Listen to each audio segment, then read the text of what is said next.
Good evening and welcome to the Papyrus Global World News. My name is Dofran Damsa, bringing you the latest development from across the globe. Today is January 13, 2026. Today we focus on sweeping political changes in Africa, escalating humanitarian crisis, civil unrest in the Middle East, regional crackdown in Latin America, and the growing geopolitical tension in Europe and the Arctic. From the massive opposition rallies in Uganda signaling a potential shift in leadership, with the harrowing testimonies emerging from al-Fashi in Sudan, ceasefire and escalation in Syria, Iran and Ukraine, the world is witnessing moments that could shape the global political and humanitarian landscape for years to come. Now we begin with the headlines. Uganda, massive opposition rally threatens President Museveni's decade-long rule ahead of general elections. Sudan al-Fashi survivors recount torture, abuse and a worsening humanitarian crisis under the Rapid Support Force. Senegal, Prime Minister Ousmane Sonko rejects debt restructuring, promising fiscal reform instead. In Syria, Aleppo, ceasefire declared after days of intense fighting, allowing humanitarian aid access. Iran, nationwide protests result in at least 49 deaths as Supreme Leader blames foreign agents. Nicaragua, 60 individuals arrested for publicly celebrating the U.S. capture of Nicolas Maduro. Russia, Ukraine, Greenland, escalating missiles attack in Ukraine and Arctic tension test European security. Now the news in details. In Uganda, massive crowd gathered on Friday, January 9th across Kampala and surrounding districts, marking the final opposition rallies before the upcoming general elections. Supporters of National Unity Platform, NUP, may clad in party's signature red, call loudly for political change after decades under President Yoweri Museveni's rule. Opposition leader addressed the crowd, promising reform focused on youth employment, healthcare expansion, and civil liberty. The atmosphere were charged with optimism, but tension were palpable as security forces maintained a strong presence along key roads to prevent clashes. The energy in the streets was incredible. Everyone is hoping for a change, especially the young people, said local voters. Analysts note that this surge represents a significant mobilization of Uganda's younger population, who are increasingly vocal about governance, transparency, and opportunities for economic growth. Despite the high turnout, opposition figures warn about potential electoral irregularities, citing restricted access to state media and concerned over voters' intimidation. International monitors have been deployed to oversee polling process, urging all parties to respect the democratic will of the people. The elections is now being described as one of the most closed watched in East Africa in decades, with potentials to dramatically reshape the country's political landscape. But we're here. We will be here to watch. Survivors fleeing al-Fashi have shared terrifying accounts of systematic abuse at the hands of the Rapid Support Force (RSF). These individuals, who reached safer zones on Friday, described arbitrary detention, beating, and psychological terror, painting a bleak picture of life in the besieged North Darfur capital. Reports indicate that civilians were held in makeshift detention center where torture was used both to extract information and to instill fear among the population. Meanwhile, critical supplies such as food, water, and medicine remain scarce due to ongoing blockages and active combat zone. Human rights organizations have renewed call for an immediate ceasefire and the establishment of safe corridors for evacuation of civilians. The United Nations has warned that the situation is approaching a catastrophic level, with thousands of lives at risk if hostilities continue. In Dakar, Prime Minister Ousmane Sonko announced on Friday that Senegal will not seek to restructure its national debt, despite the country is facing significant fiscal challenges. Instead, the government plans to mobilize domestic revenue, reduce wasteful spending, and renegotiate unfavorable natural resources contracts. Sonko emphasized that maintaining Senegal's financial sovereignty was crucial for long-term stability. Recent audits revealed that higher than reported deficit figures from previous administration, raising concern amongst international investors.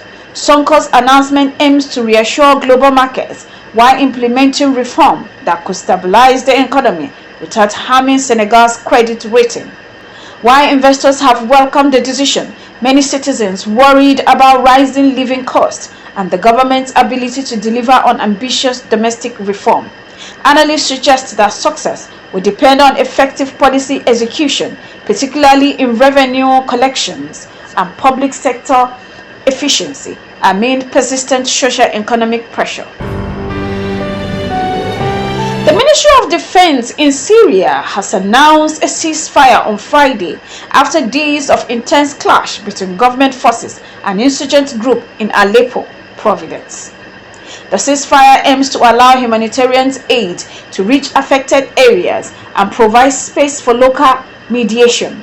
Despite the hot in offensive operation, the government has reserved the right to respond to any violation by groups it labels as terrorists. Thousands remain displaced with urgent need for food, water, and medical assistance. Humanitarian agencies warn that while the ceasefire is a positive step, its longevity remains uncertain due to unresolved territorial disputes and deep-seated mistrust within faction. We hope this peace holds even for a few days. We need medical and food. That's all, said a displaced mother in Aleppo.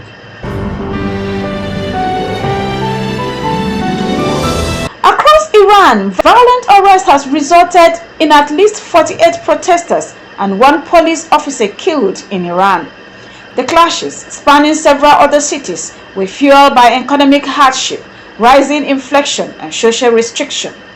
Supreme Leader Ayatollah Ali Khamenei blamed foreign powers for orchestrating the unrest, alleging that the demonstration served the interest of external government. Security forces have used live ammunition, tear gas, and internet shutdown to control the crowd. Human rights organizations condemned the crackdown, highlighting widespread violation of civil liberties. Analysts warn that Iran faces a deepening internal crisis as citizens push back against long-standing political and economic constraints. Similar waves of unrest in recent years have often been met with harsh government suppression, limiting avenues for peaceful protest and political reform. We will now go on a short break, and when we come back, the news will continue. Stay tuned. The Papyrus Global, we don't just cover events, we create cinematic experiences. From red carpets to birthdays, gala dinners, and your fairy tale weddings, we bring your moments to life with high-tech precision.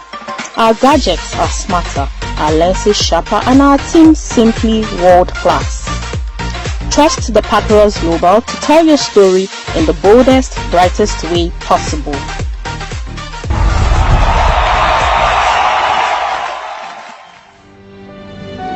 Welcome back, and now the news will continue.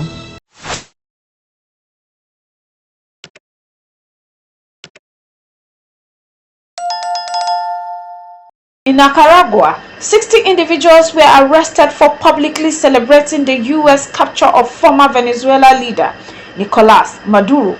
President Daniel Ortega's government framed the arrest as a safeguarding national integrity, targeting those perceived as undermining the regional socialite alliance. Local human rights groups condemned the arrest, noting that citizens and activists were targeted for expressing political views, including social media posts.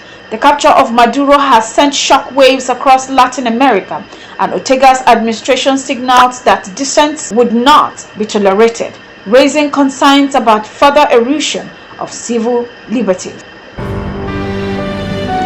In Europe, tension has escalated as Russia continues missile attack on Ukraine energy infrastructure, coinciding with reports of unauthorized Russian activities near Greenland, a Danish territory. Europe leaders, including French President Emmanuel Macron and German Chancellor Frederick Mays, condemned Russia's action while emphasizing the need to defend European interests from the plans of Ukraine to Arctic Circle. Ukrainian President Zelensky called for additional EU defense aid, warning that global attention diverted to the Arctic must not weaken the front line in eastern Ukraine. NATO allies are on high alert, coordinating maritime and defense measures in response to the dual front crisis.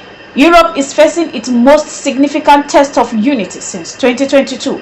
The combination of direct aggression and Arctic tension could reshape defense strategies for decades, noted a European security expert.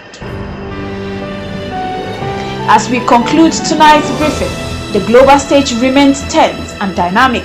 In Africa, political shift in Uganda and fiscal reform in Senegal highlights the continent's evolving governance challenge. In the Middle East, ceasefire and unrest in Syria and Iran demonstrates the fragility of peace and the urgent need for humanitarian solution. In Latin America, Nicaragua's crackdown reflects the ongoing struggle between government and civil freedom, and in Europe, escalating tension in Ukraine and the Arctic underscore the complexity of modern geopolitical conflicts. This development reminds us that while headlines captured moments in time, the underlying stories, human lives, political struggle, and the pursuit of stability demand our continued attention. We will continue to monitor this situation closely and bring you updates as they unfold. Thank you for joining us tonight. Let's discuss the world unrest in the comment section. Are you in any of the affected areas? You can send us videos or the happenings there at admin@thepapyrusglobal.com.